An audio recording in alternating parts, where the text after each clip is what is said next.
especially after several astounding bracers. So, while more or less fortunate little rich boys were defying governesses on the beach at Newport, or being spanked or tutored or read to from Do and Dare, or Frank on the Mississippi, Amory was biting acquiescent bellboys in the Waldorf, outgrowing a natural repugnance to chamber music and symphonies, and deriving a highly specialized education from his mother. Amory? Yes, Beatrice. Such a quaint name for his mother. She encouraged it.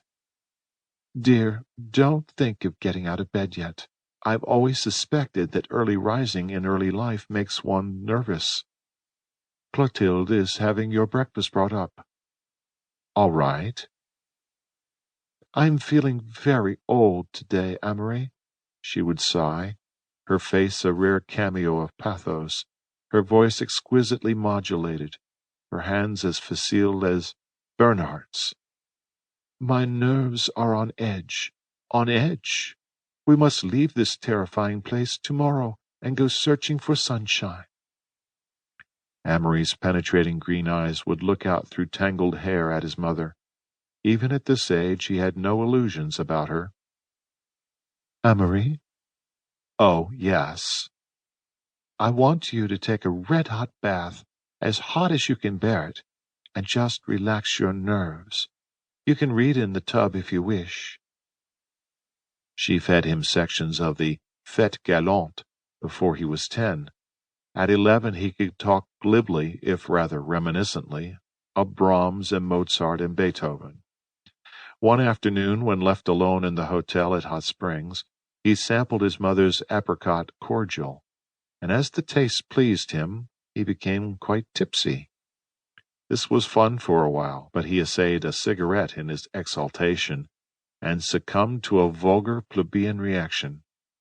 Though this incident horrified Beatrice, it also secretly amused her, and became part of what in a later generation would have been termed her line. This son of mine, he heard her tell a room full of awestruck, admiring women one day, is entirely sophisticated and quite charming, but delicate. We're all delicate here, you know. Her hand was radiantly outlined against her beautiful bosom. Then, sinking her voice to a whisper, she told them of the apricot cordial. They rejoiced, for she was a brave raconteuse, but many were the keys turned in sideboard locks that night against the possible defection of little Bobby or Barbara. These domestic pilgrimages were invariably in state. 2 maids, the private car, or Mr. Blaine when available, and very often a physician. When Amory had the whooping cough, 4 disgusted specialists glared at each other, hunched around his bed. When he took scarlet fever, the number of attendants, including physicians and nurses, totaled 14. However, blood being thicker than broth, he was pulled through. The Blaines were attached to no city. They were the Blaines of Lake Geneva. They had quite enough relatives to serve in place of friends, and an enviable standing from Pasadena to Cape Cod. But Beatrice grew more and more prone to like only new acquaintances, as there were certain stories, such as the history of her Constitution and its many amendments, memories of her years abroad, that it was necessary for her to repeat at regular intervals. Like Freudian dreams, they must be thrown off, else they would sweep in and lay siege to her nerves. But Beatrice was critical about American women, especially the floating population of ex-Westerners.